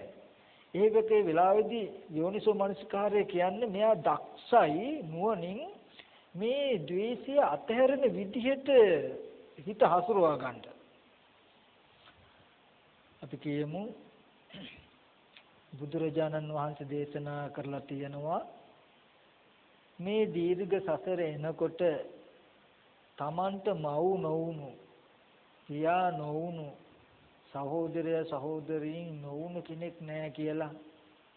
අනේ අද මම කපන්න ඕනේ කොටන්න ඕනේ මරන්න ඕනේ කියලා මේ හිතුවට අනේ සසරෙදි මට ඇඟලේ කිරි කරලා පොපු මගේ අම්මට වෙන්න ඇතිනේ මම මේ තරම් හිතන්නේ කියලා මෙයා උපායශීලී. මෙයා මෛත්‍රී සිත වුණත් මේ පටිඝය අතහැරවන්න උපායශීලී බවකින් කරන්න ඕන එක. මොකද මේකට හේතුව හොඳට තේරුම් ගන්න ඕනේ. බාහිර කෙනෙක් එක්කයි තරහව තියෙන්නේ කියන කම තියෙන තාක් ඒ තරහව අයින් කරගන්නේ. දැන් Taman දැක්කා ඉස්සෙල්ලා සන්තං වාජත්තං ව්‍යාපාද. මේ ව්‍යාපාදයේ තියෙන තමාගේ සිතේමයි. තමාගේ සිතේ මේ ස්වභාවය ඇතිතාවක ඒක තමන්ට ලාභයක් නෙමෙයි කියන දන්නවා. මේ ධම්මානුපස්සනාවේ තියෙන වටිනාකම තමයි දැන් අපි කියන්නේ තරහවක් ඇති වුණොත් ගිහිල්ලා ආවලාගෙන් සමාව අරගෙන එන්නකෝ සමාව ගන්නකෝ කියලා ලේසිද කරයිද කියලා බලන්නකෝ. කරන්නේ. ඇයි ඒ බාහිර කෙනෙක් පෙන්වන්නේ. හොඳයි කෙනෙකුට ධම්මානුපස්සනාව තිබුණොත් බාහිර කෙනෙක් කියලා තරහව තියෙන එයා දක්ෂ වෙන්න ඕනේ ඇත්තටම. තරහව කියන්නේ එක සන්තන් වාජ්‍යතම මගේ හිතේ තියෙන එකක් නේද කියලා තේරුණොත් දැන් තමන්ගේ හිතේ තියෙන තරහව තමන්ට වැඩ පිණිස පවතිනවද? දැන් එහෙනම් ඒක අතහැර ගන්න ඕනේ. ඒකට උපාය ගන්නවා. මේ ධම්මානුපස්සනාවෙන් තියෙන්නේ මේ නිසා මොකද ධම්මානුපස්සනාව නැති වෙනකොට අර චිත්තානුපස්සනාව වගේ ඇත්ත නොපෙන්නනකොට අර ඇස් දෙක වහලා කනට ගහනවා වගේ ඇත්ත නොපෙන්න බාහිර දෙයක් තමයි පෙන්වන්නේ. එතකොට මොන විදිහටවත් හිත හදාගන්න පෙළඹෙන්නේ නැහැ. නමුත් මේ ධම්මානුපස්සනාවේදී හොඳට පෙන්නනවා තරහව කියන එක චෛතසිකයක් Taman තුලයි තියෙන්නේ. තව ඒකට ප්‍රත්‍යයක් පෙන්නනවා ඒකයි. මෙන්න මේ Tamanගේම අයෝනිසෝ මනසිකාරයේ පටිඝ නිමිස්ස නිසායි මේක ඇති වෙලා තියෙන්නේ. බාහිර නෙමෙයි කියන එක තව ඔප්පු කරලා පෙන්නනවා. රාගයත් එහෙමයි. මේ අයෝනිසෝ මනසිකාරය Tamanගේම සුබ නිමිත්ත නිසා නේද මේ ඇති වෙලා තියෙන්නේ. හොඳට පෙන්නනවා. මේ ප්‍රත්‍ය පෙන්නන එකෙන් පෙන්නනවා බලන්න තරහව හෝ කාමයේ හෝ බාහිර දෙයක් බාහිර කෙනෙක් ගැන නෙමෙයි Tamanගේ මනසම තුල නේද තියෙන්නේ කියන එක පෙන්නනවා. ඒකටයි මේ ප්‍රත්‍ය පෙන්නන්නේ. පෙන්නලා වය ධම්මානුපස්සීව සමුදය ධම්මානුපස්සීව ධම්මස්මින් විරති වය ධම්මානුපස්සීව ධම්මස්මින් විරති කියන එක ඔය ව්‍යාපාද ඒ වගේම කාමච්ඡන්ද කියන දෙකට ඔය විදිහට ගන්න. ඊට පස්සේ ඒකෙම සන්තං වා අජ්ජත්තං තීන මිද්දං අජ්ජත්තං අත්තිමේ අජ්ජත්තං තීන මිද්දං ච පජානං. දැන් ඔන්න ධම්මානුපස්සනාව බලන්න හොඳම වෙලාව. දැන් හැම කෙනාම බලන්න ඕනේ සන්තං වා අජ්ජත්තං අත්තිමේ අජ්ජත්තං තීන මිද්දන්ති පජානාති. තමා තුළ තීන මිද්දේ තියෙනකොට තමා තුළ තීන මිද්දේ තියෙනවා කියලා හඳුනා ගන්න ඕනේ. තමා තුළ තීන මිද්දේ තියෙනවද කියලා මෙනෙහි කරනකොට තමා තුළ තීන මිද්දේ නැත්තම් නැහැ කියලා හඳුනා ගන්න ඕනේ. ඊට පස්සේ යතාච අනුපන්නස තීන මිද්දස උපාදෝ හොති තංච පජානාති. නූපන් තීන මිද්දේ උපදින්නේ කොහොමද ඒකක් දැනගන්න ඕනේ. යතහච උපන්නස තීන මිද්දස පහනංච හොති තංච පජානාති. උපන් තීන මිද්දේ දුරු කරන්නේ කොහොමද ඒකක් දැනගෙන තියෙනවා. කොහොමද නූපන් තීන මිද්දේ උපදින්නේ? නූපන් තීන මිද්දේ උපදින්නට කාරණා කීපයක් තියෙනවා. අරති තන්දි විජම්බිකා බත්ත සම මදෝ හෝති කුසීතෝච ලීනත්ව කියලා කාරණා රාශියක් තියෙනවා. එතකොට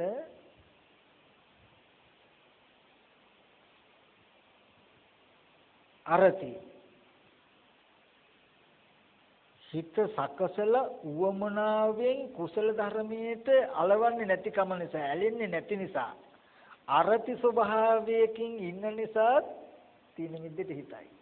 දැන් තීන මිද්දේ ඇති වෙලා තියෙනවා නම් හිත යොමු කළා කන් යොමු කළා ආදරෙන් කුසල ධර්මයට මේ ධර්මයට යොමු නොකලා කියන පළවෙනි කාරණාව දකින්න තමන්ගේ නිදිමතට තමන්ගේ නිදිමතෙන් දකින්න තමන් අරති මේ කුසල ධර්මයේ අරති ස්වභාවයෙන් හිටපු එකයි කියලා පළවෙනියෙන්ම ඉස්සලා දකින්න. ඊට පස්සේ ඡන්දි ඇඟ මැලි ගතිය, කම්මැලි ගතිය. එතකොට විජම්බිකා කියන්නේ කුසීත ගතිය. එතකොට තව එකක් හේතු වෙනවා බත්ත සම්මමදෝ බත් මතය.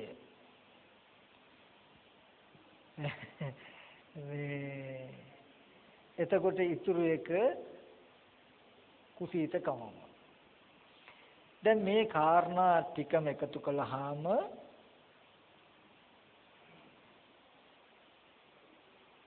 මේ අරතිය කුසල ධර්මයන්ගේ නොයැලීම තාපතෙන් ගත්තාම කයේ සිතේ කියන දෙකේ ඇති මැලි ගතිය.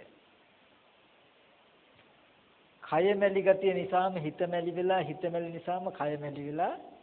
ඒකට හේතු තමයි හිතෙන් කුසල ධර්මයේ නොයැදීම කියන අරතියත් කයේ එක් ස්වરૂපයෙන් යුක්ත ගිලම් බවත් මේ කාරණා මත තීන මිද්දේනවා. එතකොට තමන් හොඳට දන්නවා මේ තීන මිද්දේ තියෙනවා. තීන මිද්දේ ඇති වෙලා තියෙන්නේ අපි කියමු හිතේ අරතියත් කයේ අකර්මණ්‍යතාවයත් නිසා. ඊට පස්සේ යථාච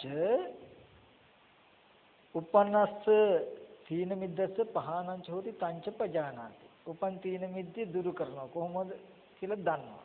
මොකද්ද? ඒකට දන්නවා කායික වීර්යය, චෛතසික වීර්යය කියන මේ දෙආකාර වීර්යයකින් තීන මිද්දේ නැති කළ යුතුයි. තීන කියන්නේ හිතේ මැලි ගතිය, මිද්ද කියන්නේ කයේ මැලි ගතිය, තීන මිද්ද කියන්නේ හිත කය දෙකේ මැලි ගතිය. හිතේ මැලි ගතිය නැත්තම් කුසල ධර්මයන්ගේ අරතිය දුරු කරන්න ගත යුතුයි මොකද්ද? චෛතසික වීර්යය. අනේ අපි සසරදී කොච්චර නිදාගන්න නැද්ද? එහෙම නිදාගත්ත හින්දා මොනතරම් සතර අපායට වැටෙන්නේ නැද්ද? බණ අහනක පැත්තකින් තබලා පොඩ්ඩක් නිදාගත්තොත් නම් සැපයි තමා. නමුත් ඒ සැපය තුල ජරා මරණ ශෝක පරිදේ දුක් දුම්නස් තැවරිලා තියෙනව නේද? අනේ නිදි වරාගෙන අපහසුයකින් හරි මේ බණ ටික ඇහුවොත් අනේ මේ දුක් සහගත සසරෙන් ඈතර වෙන්න පුළුවන් නේද කියලා හිතේ යෝනිසෝ මනසිකාරයක් අරගෙන ගියොත් අරතිය දුර වෙලා දහමට ඇල්ල ඔන්න නිදිමත ගතිය නැති වෙනවා. ඒ වගේ වෙලාවෙදී ඔහි වැටෙන වාලේ කය වැටෙන විදිහටම හිතත් වැටෙන්න අරින එක තමයි අරති කියලා කියන්නේ. එතකොට නිදිමත හොඳටම වැඩි. එතකොට ওই විදිහට හිතලා හිත අවදි කරන එකට කියනවා චෛතසික වීර්යය. ඉතින් එකම විදිහට ඉන්නකොට කය ගිලන් වෙලා නම් දහම ශ්‍රවණය කරමින්ම ඉඳගෙන ඉන්නකොට අපහසුනම් පොඩ්ඩක් නැගිටලා නැත්තම් මූණ ටිකක් හොදගෙන මේ වගේ ඉරියව් මාරු කළා මේ වගේ කායික වීර්යයත් කළ යුතුයි. ආහාර පාන ගන්නව නම් අඩුවෙන් ගන්න ඕනේ. ගිලම්පස දෙනවා නම් ඒව වළඳන්න ඕනේ. මේ වගේ දැන් ගිලම්පස නොලැබිච්ච එකක් වෙන්නේ නැති මේ පින්වතුන්ට. එතකොට මෙන්න මේ විදිහට කයේ ගිලම් බව, හිතේ ගිලම් බව කියන ධර්මතා දෙක දුරු කරන්න කායික වීර්ය, චෛතසික වීර්ය කියන ධර්මතා දෙකක් තියෙනවා. එතකොට නූපං තීන මිද්දේ උපදින්නේ කොහොමද? අන්නර ඉස්සෙල්ලා කිව්ව හේතු ටිකම දකිනවා. කායික චෛතසික වීර්ය නොකොලොත්. උපන් තීන මිද්දේ දුරු වෙන්නේ කොහොමද? කායික වීර්ය, චෛතසික වීර්ය කළොත් කියලා දැනගන්නවා. ඊට පස්සේ ආපහු හඳුනා ගන්නවා, අවධානයකින් ඉන්නවා තමන් දිහා. සන්තං වා අජ්ජත්තං කුක්කුච්ඡං අත්තිමේ අජ්ජත්තං කුක්කුච්ඡං පජානාති. එතකොට තමා තුල තමාගේ සිතේ කුක්කුච්චේ කෙසේද කියන ස්වභාවය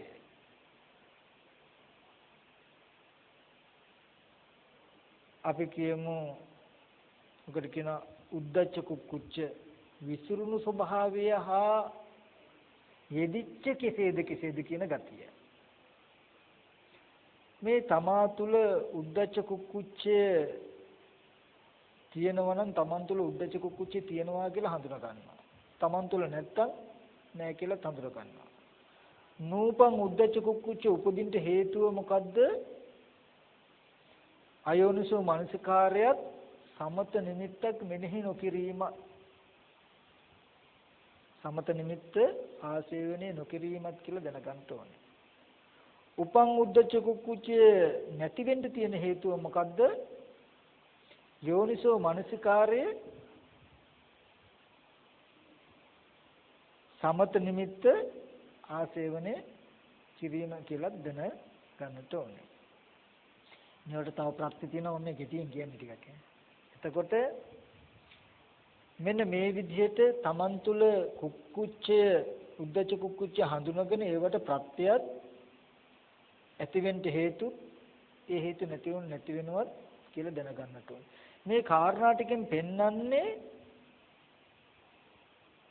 මේ විදිහට තමන්ගේ සිත තුළ ඇති වෙන ගතියක් චෛතසිකයක් කියලා හඳුනා ගන්න ඕනේ. හඳුනා ගන්න. ඒකට ප්‍රත්‍ය ටික පෙන්වන්නේ ඒ නිසාමයි. එතකොට තමයි තමන්ට ඒ ධර්මතාවය නැති කරන්න පුළුවන්කම එන්නේ නැති කරන්න යෙදෙන්නේ. බාහිර කියන ධර්මතාවයක් දැක්කොත් ඒකට හිත නැමෙන්නේ නැහැ. ඊට පස්සේ බුදුරජාණන් වහන්සේ දේශනා කරනවා සන්තං වා අජ්ජත්තං විචිකිච්ඡං අත්ථමේ අජ්ජත්තං විචිකිච්ඡන්ති පජානාති. තමා තුළ විචිකිච්ඡාව තියෙනකොට තමා තුළ විචිකිච්ඡාව තියෙනවා කියලා දන්නවා. තමා තුළ විචිකිච්ඡාව නැත්තම් විචිකිච්ඡාව නැහැ කියලා දන්නවා. විචිකිච්ඡා කියලා කියන්නේ සැකය. බුද්ධ ආදී අටතන කෙරෙහි ඇති සැකය. තව ගත්තාම කුසල කුසල ධර්මයන් කෙරෙහි ඇති සැකය. එතකොට විශේෂයෙන්ම දකින්න බුද්ධ ආදී අටතන කෙරෙහි බුද්ධේ කංකති ධම්මේ කංකති සංඝේ කංකති සික්ඛා කංකති උබ්බන්තේ කංකති අපරන්තේ කංකති උබ්බන්ත අපරන්තේ කංකති පරිච්ඡේදම්පාද ධම්මේසු කංකති කියලා මේ විදිහට මේ ධර්මයන් කෙරෙහි සැක කරන ස්වභාවය තමයි විචිකිච්ඡාව කියන්නේ.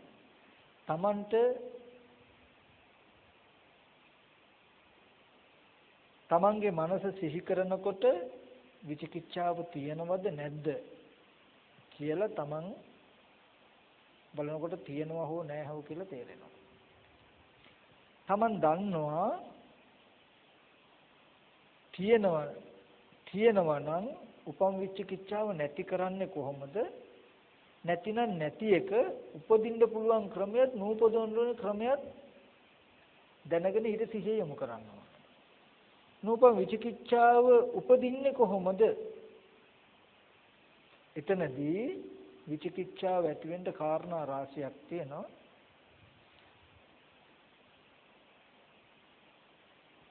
ලෝකේ තියෙනවා කළු කර්ම සුදු කර්ම, සේවනය කළ යුතු නොකළ යුතු දේ, සාවජ්‍ය අනවජ්‍ය ධර්මය තියෙනවා. මෙන්න මේ ධර්මයේ නුවණින් මෙනෙහි කිරීම, මේ ධර්මයේ සේවනය කළ යුතුයි, මේවා සේවනය නොකළ යුතුයි, මේවා කළු ධර්මය, මේවා සුදු ධර්මය, මේවා ඇසුරු කළ යුතු ධර්මය, මේවා ඇසුරු නොකළ යුතු ධර්මය කියලා, මේවා සප්පටි භාග ධර්ම, මේවා අපටි භාග ධර්මය කියලා ඒ ධර්මය නුවණින් මෙනෙහි නොකිරීම විචිකිච්ඡාව ඇති වෙන්න එක හේතුවක්. ඊට පස්සේ පර්යාප්තිය ඉගෙන නොගැනීම, ධර්මය විනය ඉගෙන නොගැනීම එක හේතුවක්. ඊගාවට පරිපුච්ඡතා, සුදුසු කල්ලි සුදුසු තැනකට ගිහිල්ලා වහන්ස මේකේ අර්ථය කොහොමද, මේ ධර්මයන්ගේ අර්ථය කෙහෙම වෙනවද, මේක කෙසේ දත යුතුයිද කියලා අර්ථය පුළුස්සන්නේ නැතිකම. ඒ වගේම ධර්මය ශ්‍රවණය කළ ධාරණය නොකිරීම කියන මෙන්න මේ වගේ කාරණා රාශියක් තියෙනවා. මෙන්න මේව තමයි විචිකිච්ඡාවට ආහාරය, විචිකිච්ඡාවට හේතුව. එතකොට විචිකිච්ඡාව නැති වෙන හැටි දන්නවා කොහොමද? යෝනිසෝ මනසිකාරයේ ධර්මයේ ඉගෙනීමෙන්, සුදු කර්ම කළු කර්ම සේවනය කළ යුතු නොකළ යුතු මේ ධර්මයේ නුවණින් වෙන් වෙන් වශයෙන් මෙනෙහි කිරීමෙන්, කල්යාණ මිත්‍ර සේවනයෙන්, එතකොට සම්පජන්න පුද්ගලයා ඇසුරු කිරීමෙන්, අසම්පජඤ්ඤ පුද්ගලයා දුරු කිරීමෙන් කියන මේ වගේ කාරණා ටිකක් තියෙනවා. මෙන්න මේ විදිහට කළාම විචිකිච්ඡාව නැති වෙනවා කියලා දන්නවා. දැන් මේ ධම්මානුපස්සනාවේ චිත්තානුපස්සනාවේදී මේ ධම්මානුපස්සනාවේ මේ නීවරණ ධර්මයන් ගැන සිහිය යොමු කරනකොට දවස පුරාම මේ ධර්මතා පහ කෙරෙහි සිහිය යොමු කරගෙන ඉන්නේ. කොයි වෙලාවෙද හරියට කැලේ දඩේමේ ගිය වැද්දෙක් කොතනින් සතෙක් මතුවේද දන්නේ නැහැ කියලා ඒ සතාව දඩයන් කරන්න යම්සේ අවධානයකින් ඉන්නවද? මේ නීවරණ ධර්මයන් කෙරෙහි අවධානයෙන් ඉන්න යෝගාවචරයා තමන්ගේ සිතේ කුමන ආකාරයක නීවරණයක් කොයි වෙලාවෙදි කොතනින් මතුවේද දන්නේ නැහැ කියන තැනකින් අවධානයෙන් ඉන්නවා. කොයි වෙලාවක හරි ශනිකව නීවරණ ධර්මය හඳුනාගත්ත ගමන් මේ උපන්න නීවරණ නැති කරන්නත් මේ නූපන්න නීවරණේ මෙච්චරලා නොතිබ්බේක උපන්නේ මෙන්න මෙහෙම කළ නිසා නේද? හොඳට නිමිත්ත ගන්නවා. ඒකෙන් මත්තේ එහෙම නොකරන්න යාව ගමලා ගන්නවා. ඔන්න ඔය විදිහට බලනකොට හොඳට Tamanට තේරෙනවා මේ කැමැත්ත කියන එක, තරහව කියන එක, නිදිමත කියන එක, හිතේ විසිරුණකම කියන එක, සැකේ කියන එක Taman තුලම උපදින ඒ ප්‍රත්‍යයෙන් උපදින චෛතසික ධර්මයක් විතරයි නේද? ඒක ඇත්තම වෙන්නේ නැහැ. ඒක ජීවිතේම වෙන්නේ නැහැ. ඒක ඇත්තම වෙලා ජීවිතේම වෙලා ඒකට ප්‍රතික්‍රියා දක්වන්න යන්නේ. තරහව කියන එක මගේම එකක් වෙලා තව කෙනෙක් එක්කම තරහ වෙලා වෙන එක වෙන්නේ. රාගය කියන එක මගේම එකක් වෙලා තව කෙනෙකුටම ආදරේ වෙලා වෙන්නේ නැහැ. ඔන්න ඔහොම වුණාම එයාට හොඳට තේරෙනවා මේ විදිහට තමන් තුල නීවරණ ධර්ම ඇති වෙන හැටි, බාහිර නීවරණ ධර්ම ඇති වෙන හැටි හොඳට තේරෙනවා. ඒ විදිහට බලනකොට සමුදය ධම්මානුපස්සීවා, වය ධම්මානුපස්සීවා, සමුදය වය ධම්මානුපස්සීවා මේ නීවරණ ධර්ම ඇති වෙන හැටි, නැති වෙන හැටි හොඳට දකිනවා. මෙන්න මේ විදිහට බලනකොට Tamanට හොඳට තේරෙනවා සත්ව නොවු, පුද්ගල නොවු, කෙනෙක්ගේ නොවු නීවරණ ධර්මතාවයක් පමණක් ඇත්තේ යන සිහිය හොඳින් එළඹ සිටිනවා. නීවරණ ධර්මතා ටිකක් මිසක ඒක මගේවත්, තව කෙනෙක්ගේවත්, කෙනෙක් කෙරෙහිවත් නෙමෙයි කියලා ඒ ධර්මතාවය විතරක් බේරිලා හිතට අහු වෙනවා. මෙන්න මේ විදිහට ගත්තාම ධර්මතාවයක් හැටියට කෙනෙකුට සත්පුද්ගල භාවයකට ඉඩ නොතිය මේ සංඥා සංඛාර කියන ධර්මතා දෙක නිසා සිද්ධ වෙන ධර්මතාවයක් හැටියට පේනවා. ඒ විදිහට බලනකොට මේ තෘෂ්ණා දෘෂ්ටි දෙකෙන් යුක්තව වාසය කරන්නේ. තව කෙනෙකුටයි ආදරේ, තව කෙනෙක් එක්කයි තරහ, මටයි තරහ ගියේ, මගේයි තරහ කියන තැනකින් කතා කරන්නේ. එතකොට අනිසිතෝ චිවිති. යාවදේව ඥානමත් එකෙන් සිහිය නුවණ තව වැඩෙනවා. තෘෂ්ණා දෘෂ්ටි දෙකෙන් යුක්තව වාසය කරන්නේ නැචකින්ච ලෝකේ උපාදීති. ධර්මයන් අතරින් මේ ලෝකෙ කිසිම දෙයක්, ඒ කියන්නේ මගේ තරහාවක් කියලාවත් මට තරහාව කියලාවත් ගන්න හේතු නැහැ.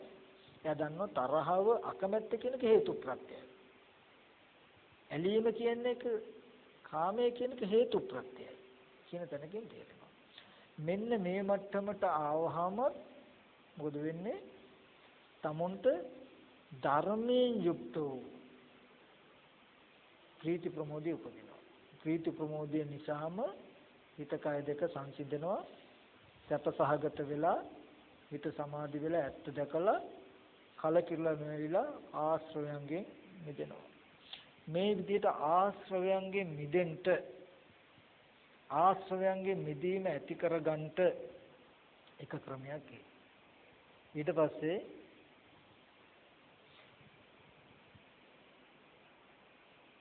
බුදුරජාණන් වහන්සේ තව ටිකක් පෙන්නනවා. පුනච පරම් භික්ඛවේ භික්ඛු ධම්මේසු ධම්මානුපස්සේ විරති චසු අජ්ජත්තික බාහිරේසු ආයතනේසු